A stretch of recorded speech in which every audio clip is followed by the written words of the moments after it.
एक पटकको कुरा हो, मैले प्युडिपाईले टी सिरिजलाई नराम्रो भन्दै, अर्थात् नराम्रो टी सिरिजको नराम्रो बारेमा कुरा गर्दै थियो। अनि त्यसपछि केही समयपछि टी सिरिजले विश्वको सबैभन्दा बढी सब्सक्राइब भएको च्यानलको रूपमा पनि आफू अग्रस्थानमा आउन पुग्यो।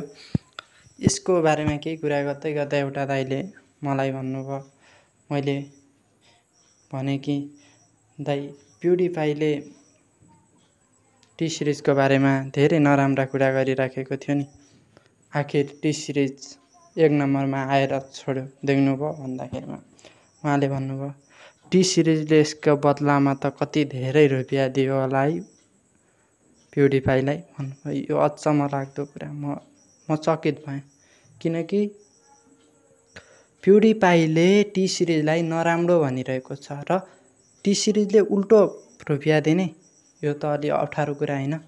तर यस्तै हुन्छ युट्युब, फेसबुक लगायतका यी सोसल मिडियाहरूमा। तपाईँहरू आफै विचार गर्नुहोस् कि त्यहाँ बोलिएका हरेक शब्दहरू पहिला प्लानिङका साथ भएको हुन्छ, बिना प्लानिङ बोलिँदैन। यस्तै कुरा म तपाईँहरूसँग आज राख्दछु। आजका यी विजय साईलाई विरोध गर्ने मान्छेहरू देखेर म चकित भइरहेको छु। विजय साईलाई चर्चित बनाइरहेका छन्, न कि उसलाई कमजोर। उसलाई त अझ चर्चित बनाइरहेका छन्, बिल्ला उडाइरहेका होइनन्। मान्छे धेरै प्रकारका हुन्छन्। जब आफू माथि पुगिसक्यो त्यसपछि कुनै काम गर्न सजिलो हुन्छ।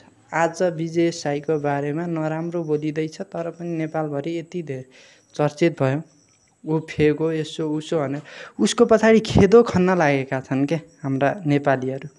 किनकि उसको पछि लागेका छन्, यिनीहरूलाई त कामै छैन नि त, त्यसैले गर्दा उसको पछि लागेका छन्। उसको पछि लागेका छन् कि विजय साईले नराम्रो भन भनेर पछि लगाएको बापत पैसा दियो। चर्चित हुनलाई त यति सजिलो कुरा छैन हो।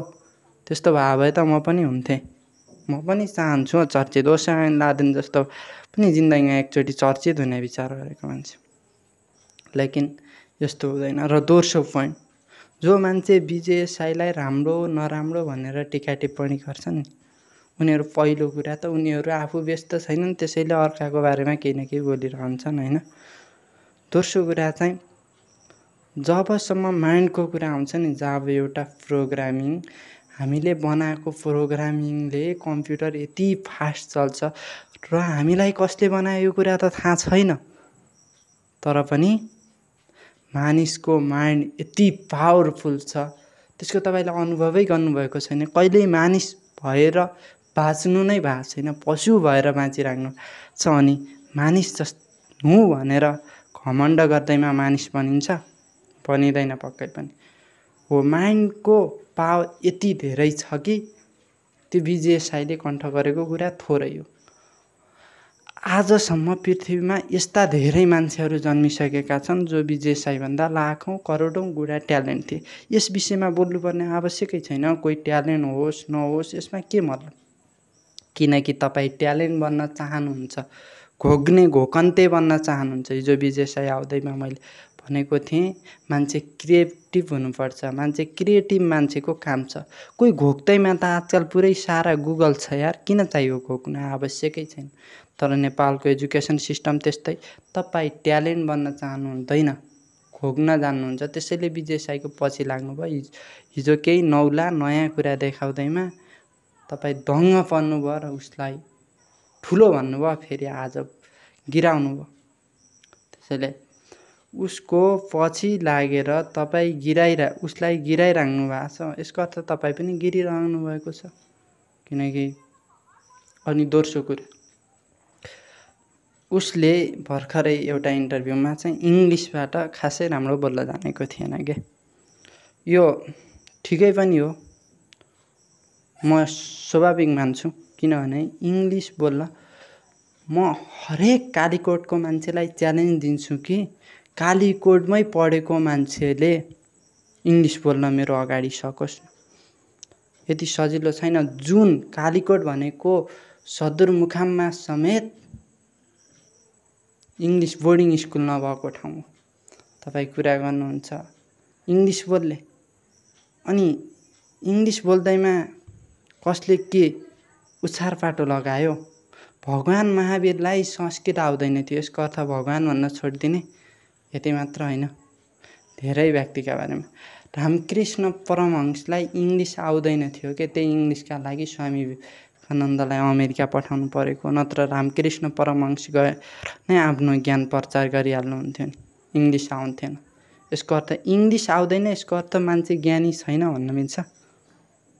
संस्कृत आउँदैन, यसको अर्थ पूर्वेली साहित्य जानेको छैन भन्न मिल्छ। पूर्वेली साहित्यका आज धेरै अनुवादहरू भइसकेका छन्। त्यसैले हामीले कुनै पनि चिजलाई भाषागत रूपमा नलिँदा हुन्छ।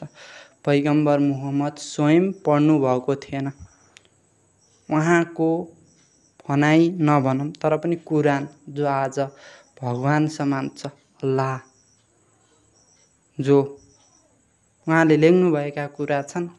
अरू धेरै कुरा त नभनौँ, लाइटको स्पिड पनि त्यहाँ वर्णन गरिएको छ, एक्ज्याक्टली आजको लाइटको स्पिडसँग छ। के उहाँ नपढेर जान्नु भएन, अर्थात् नपढेर त्यो जान्नुभयो? यस्तो पनि हुन्छ, चाहिने नचाहिने कुरा। अर्काको बारेमा यो कमजोरी भयो, यो पावरफुल भयो, यसले के फरक पार्छ तपाईँलाई?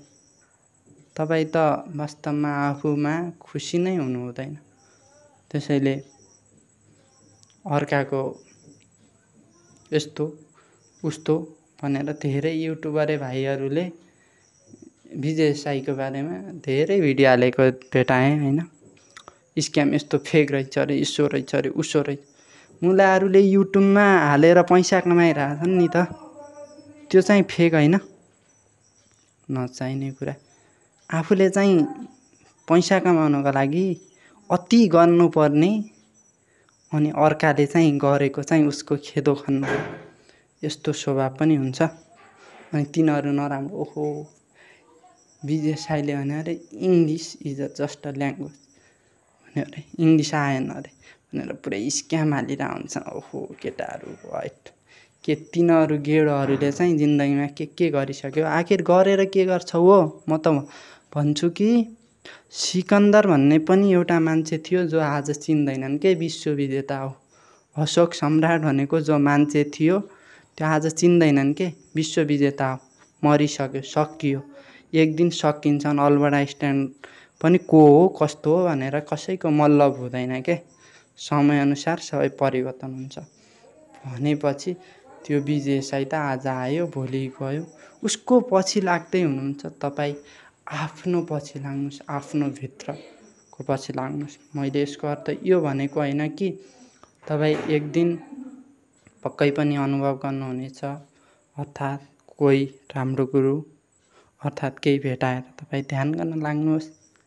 एक दिन विजय साईको ट्यालेन्ट भनेको के रहेछ, कति सानो चिज रहेछ भन्ने कुरा तपाईँ आफै अनुभव गर्नुहुनेछ। त्यसपछि बोल्नुहोस् के, अनुभव गरेर बोल्नु भयो, त्यसपछि तपाईँको बोलेको सही मान्छ। त्यसै युट्युबमा मुख छाड्दैमा सत्य हो भन्न मिल्दैन। र विजय साई असत्य हो रे, तपाईँ त्यो असत्यको पछि लागिराख्नु भएको मान्छे चाहिँ कसरी सत्य हुन सक्छ हो? तपाईँलाई सत्य म मान्दैन। जो असत्यको पछि लागिराख्नु भएको, तपाईँ सत्य हुन सक्नुहुन्छ। This is not possible. Thank you for watching this video.